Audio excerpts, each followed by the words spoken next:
আমার মোবাইলে গ্যালারিতে টাচ করার সাথে সাথে বলতেছে আমার মোবাইলে গ্যালারিটা সাপোর্ট করে না। ইউটিউবে যাই একই লেখা চলে আসে, ফেসবুকে যাই একই লেখা চলে আসে। ইমো, হোয়াটসঅ্যাপ, মেসেঞ্জার কেউ চালাতে পারবে না। আমি যদি আমার ফোনের লকটা আনলক করে আপনার হাতে যাই, আপনি কিন্তু আমার ফোনে কোনো অ্যাপ্লিকেশন ব্যবহার করতে পারবেন না। ঠিক এই সেটিংসটা আপনি আপনার মোবাইলে করতে পারবেন। আপনাকে ছাড়া আপনার মোবাইল কেউ ব্যবহার করতে পারবে না। তো চলুন আমি মূল প্রচেষ্টা দেখিয়ে দিচ্ছি। সেটিংসটা আপনি ফোনে করার জন্য ছোট্ট একটা অ্যাপ্লিকেশন লাগবে। তার জন্য গুগল প্লে স্টোরে চলে আসবেন। সার্চ বক্সে লাগবেন অ্যাপ লক প্রো, লেখার সাথে সাথে অ্যাপ্লিকেশনটা ওপেন করবেন। এখানে দেখুন লেখা আছে, উপর থেকে একটা পিন সেট করবেন।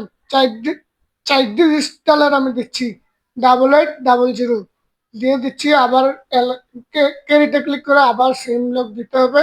সেভে ক্লিক করে দিবেন।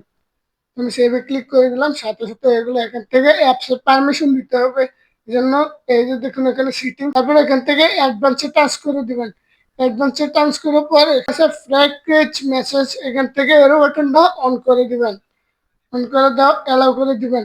অ্যালাউ করার পর উপরে আবার ক্লিক করে দিবেন। উপরে ক্লিক করার পর এখান থেকে কাজ কমপ্লিট।